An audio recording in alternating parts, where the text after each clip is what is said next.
संगम नगरी प्रयागराज में महाकुंभ में आई एक महिला का वीडियो सोशल मीडिया पर जमकर वायरल है। निरंजनी अखाड़े की पेशवाई के दौरान कैमरे की नजरों में आई हर्षा रिछारिया सन्यासियों के वेश में दिखाई पड़ी, जो सोशल मीडिया पर काफी वायरल हो रही। सोशल मीडिया पर सबसे खूबसूरत साध्वी के तौर पर लोग इन्हें टैग कर रहे हैं। उनके सोशल मीडिया इन्फ्लुएंसर होने की बात भी सामने आई है। उनका कहना है कि ये 2 साल पहले ही साध्वी बनी हैं और पूरे देश को भगवा रंग में रंगने की बात कह रही हैं। और यही साध्वी इस वक्त हमारे साथ सीधी जुड़ रही हैं महाकुंभ क्षेत्र से। बहुत बहुत स्वागत है हर्षा जी आपका जी न्यूज पर। बहुत बहुत धन्यवाद, बहुत बहुत धन्यवाद। सबसे पहले तो आपको हर हर महादेव। और आपने बताया कि आप महामंडलेश्वर जी की शिष्या हैं। ये सब कुछ देखकर एक सोशल मीडिया के जो लोग हैं, आपके जो चाहने वाले हैं, वो भरोसा नहीं कर पा रहे हैं। वो कह रहे हैं अभी तो हम देखते थे इवेंट में एंकरिंग करते हुए, आपके एंकरिंग के वीडियो बहुत सारे आपके इंस्टा अकाउंट पर पड़े हुए हैं, और फिर आपका ये रूप लोगों को जो है एक तरह से कहिए कि हजम नहीं हो रहा है। क्या कहेंगे आप? देखिए, कोई भी नई चीज़ लोगों को बहुत जल्दी हजम नहीं होती है वैसे भी, लेकिन मुझे लगता है कि अगर इंसान कोई कुछ अलग करना चाहता है, कोई कुछ बहुत अच्छा करना चाहता है, अपने धर्म के लिए, अपनी संस्कृति के लिए लोगों को जागरूक करना चाहता है, तो मुझे लगता है कि हर इंसान को उसका साथ देना चाहिए। जी बिल्कुल, सबको साथ देना चाहिए। और ये परिवर्तन तो कभी भी किसी के भी जीवन में आ सकते हैं। इसे स्वीकार करने में कोई मुझे व्यक्तिगत रूप से कोई दिक्कत नहीं, लेकिन मुझे आपकी यात्रा जानने में बड़ी रुचि है। ये कैसे हुआ कि अचानक आप बड़ी मॉडर्न थी, आपका पहनावा भी उसी तरह का था, आपके काम भी उसी तरह के थे, फिर ऐसा क्या हुआ अचानक कि मन जो है धर्म कर्म में रम गया? देखिए, मैं नो डाउट, मैं जिस प्रोफेशन से बिलोंग करती थी वहाँ पे मैं बिल्कुल वेस्टर्न कल्चर को फॉलो कर रही थी। लेकिन जब से मैं महादेव के रंग में रंगी हूँ और उसके बाद मैं भक्ति की राह पे चली हूँ, उसके बाद मैं अपने परम पूज्य गुरुदेव से मिली हूँ, तो तब से मैं उस साधना से, उस भक्ति से, भजन कीर्तन से मैं निकल ही नहीं पाई हूँ। और वो एक ऐसी दुनिया है, मुझे लगता है कि जब जो भी व्यक्ति इसमें आ गया या इसमें समा गया, वो इससे कभी निकलना ही नहीं चाहेगा।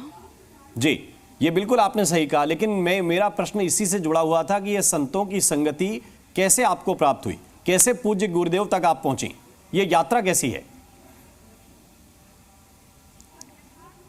देखिए, ये यात्रा ऐसी रही है कि मैं खुद अपने गुरु को ढूंढ रही थी। ये बात मैंने परम पूज्य गुरुदेव को भी बताया कि मैं अपने गुरु को ढूंढ रही थी, मैं गुरु बनाना चाहती थी। और ये सफ़र मेरा लगभग 10 साल का रहा है कि मैं अपने गुरु को ढूंढ रही थी।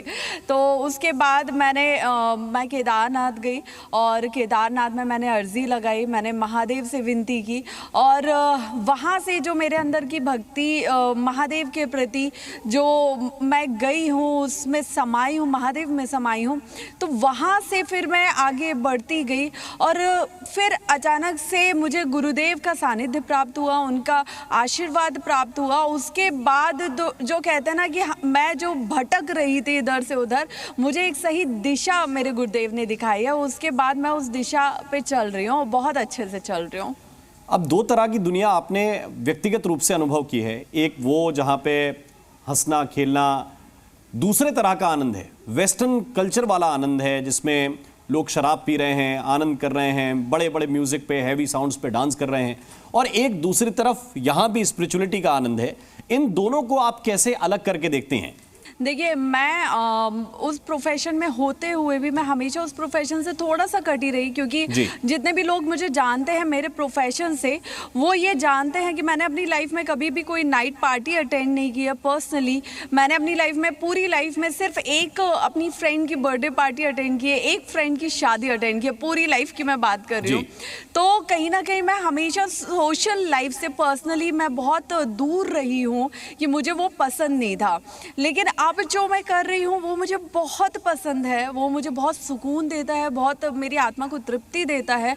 और वो भजन कीर्तन करना, मंदिरों में रहना, जो आप कह रहे हैं कि साधु संतों का, महंतों का आशीर्वाद प्राप्त करना, तो ये एक ऐसा सुकून है जिससे मैं निकलना ही नहीं चाहती। हर्षा, ये बताइए, परिवार के लोग किस बात में हर्षित होते हैं? आपको उस तरह यहाँ से लेकर विदेशों में जाके इवेंट्स होस्ट करने में, या फिर भक्ति करने में? परिवार के लोगों का हर्ष किस में छुपा हुआ है? देखिए, मैं एक ब्राह्मण फैमिली से बिलोंग करती हूँ और उसके साथ ही मैं बुंदेलखंड में मेरा जन्म हुआ है। हमारा परिवार जो है, हमारी रूट्स हैं वो बुंदेलखंड की है। बुंदेलखंड तो में कहाँ से? फैमिली हमेशा चाहती है कि हमारे ये आपने मेरे दिल की बात छेड़ दी। ये जो सामने आपसे व्यक्ति बात कर रहा है ये भी बुंदेलखंडी है। तो मुझे जरा बताइए कि आप कहाँ से हो, कहाँ से आपका परिवार है?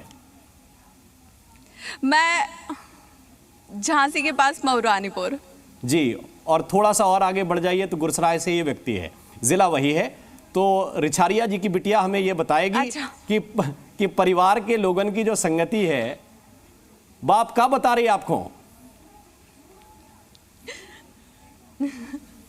जी जी, जो मेरी फैमिली चाहती थी वो हमेशा से ये चाहती थी, मतलब किसी भी परिवार में यही चाहेंगे, ब्राह्मण परिवार में, कि बच्चा हमेशा धर्म संस्कृति की राह पे चले और बेटियां तो खास तौर पे।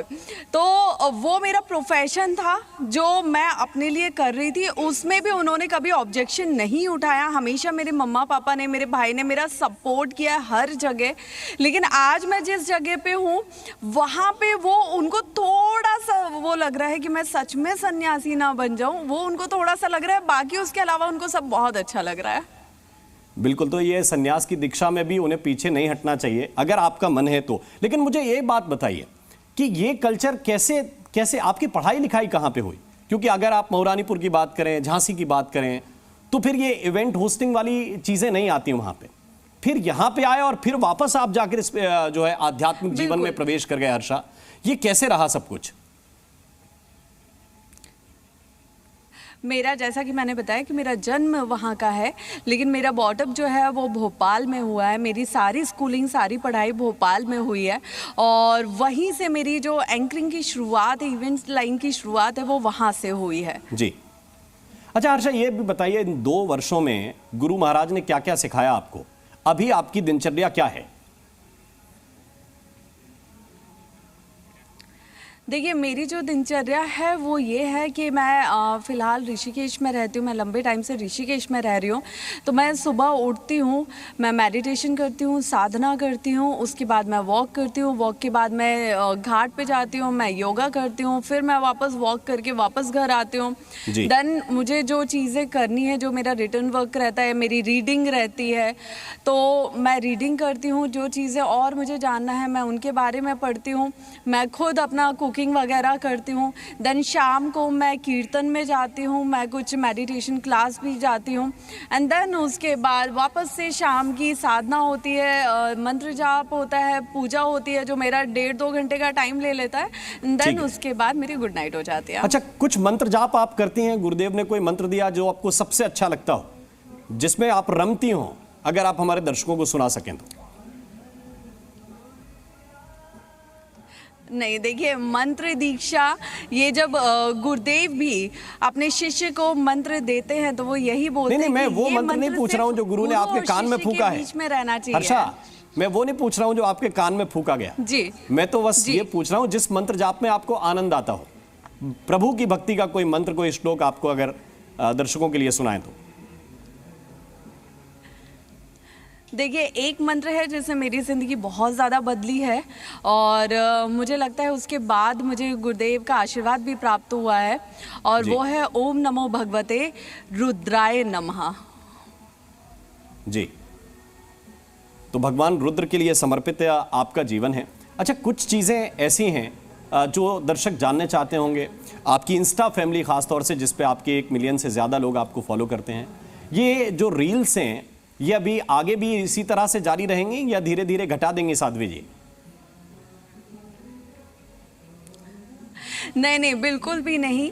ये जो मैंने मेरी लाइफ में चीज़ें चेंज की हैं, वही चेंज मैं इस सोसाइटी में, इस समाज में लाना चाहती हूँ। वही चेंज मैं हर युवा के अंदर लाना चाहती हूँ। मुझे लगता है कि अगर मेरी एक रील से, जो लाखों लोगों के बीच वायरल हो रही है, उस एक रील से एक इंसान का भी हृदय और जीवन में परिवर्तन आता है, तो वो मेरे लिए बहुत बड़ी जीत होगी। ठीक है, ये भी बताइए, देखिए बहुत से लोग ऐसे होते हैं जो लाइव परिवर्तन करते हैं तो अपना पुराना अकाउंट या तो डिलीट कर देते हैं या उस तरह की चीज़ों को हटा देते हैं। आपने कुछ भी नहीं बदला है, आपके पुराने भी वीडियोस हैं वो भी हम देख पा रहे हैं उसमें, और नए आध्यात्मिक रूप में तो सब देख ही रहे हैं। ऐसा क्यों आपने चुना? उसका एक बहुत मेन रीज़न था, और वो रीज़न यही था कि मुझसे कोई पूछे उसके बारे में और मैं बता पाऊँ। और बहुत से ट्रोलर्स उसको ट्रोल भी कर रहे हैं, जो मैं उसको बहुत पॉजिटिव वे में ले रही हूँ। मेरा यही सोचना था कि जो भी मेरा प्रोफाइल देखेगा वो मेरे दोनों रूपों को देखेगा, कि 2 साल 3 साल पहले क्या मेरे प्रोफाइल में था, क्या मेरी लाइफ में था, क्या मेरे प्रोफेशन में था, और आज 2-3 साल बाद मैं कैसे जी रही हूँ, क्या कर रही हूँ। और वो मुझे लगता है कि एक समझदार इंसान के लिए बहुत बड़ा इंस्पिरेशन होना चाहिए कि परिवर्तन जो है ना वो जीवन का नियम है। परिवर्तन इंसान की ज़िंदगी में कभी भी हो सकता है। तो मैं अगर वहाँ से यहाँ तक ट्रांसफॉर्म हुई हूँ, यहाँ तक चेंज हुई हूँ, तो मुझे लगता है कोई भी हो सकता है। वो एक एग्जाम्पल के तौर पे मैं लोगों के सामने रखना चाहती हूँ। बिल्कुल, ये बहुत महत्वपूर्ण है और मैं आपके परिवार की दाद आपसे ज़्यादा देना चाहूँगा कि उन्हें न पहले आपत्ति थी, न आपके जीवन से अब आपत्ति है।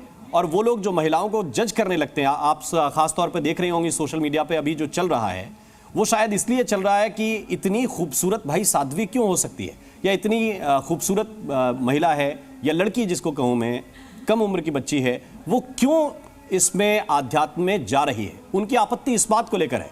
आपका क्या जवाब है? मुझे ये बहुत ही बचकानी बात लगी है, ये मुझसे सब पूछ रहे हैं, लेकिन इस बात पे मुझे हंसी ज़्यादा आ रही है कि मैं इसका क्या रिप्लाई करूं। बट रूप का, सुंदरता का, कद काठी का, इसका किसी का भी ना भक्ति से कोई लेना देना है नहीं जी। भक्ति इंसान किसी भी रूप में, किसी भी उम्र में, किसी भी जेंडर में कर सकता है। वो सनातन संस्कृति से किसी भी उम्र, किसी भी रूप में जुड़ सकता है। तो उसको उसके लुक से जज किया जाए तो मुझे नहीं लगता कि ये सही है। ठीक है, मैं आपका धन्यवाद करूं। आप बुंदेली में कुछ बोल सकती हैं? घर परिवार के लोग तो बोलते होंगे। हाँ, मेरे पापा प्योर बुंदेलखंडी बोलते हैं, लेकिन तो क्या कहते हैं अक्सर वो आपसे? मुझे नहीं आती है। चलिए। मैं घर पे रहती हूँ तो वो बोलते हैं कि क्या खाना खा रही कि नहीं खा रही, कितना टाइम है, खा रही कि नहीं खा रही, तो मैं ट्राई कर रही हूँ, but I am not sure कि मैं उतना हूँ। क्या किताबें पढ़ रही कि नहीं पढ़ रही? हर्षा, आप हमारे साथ बने भाई के नहीं भाई। हाँ जी। अब थोड़ा आनंद और बढ़ा है, मेरा हृदय का आनंद थोड़ा सा और बढ़ा है जब आप अपनी मदर टंग में बात करते हैं। तो आपको बहुत बहुत शुभकामनाएं। आप ईश्वर के इसमें रमे रहिए।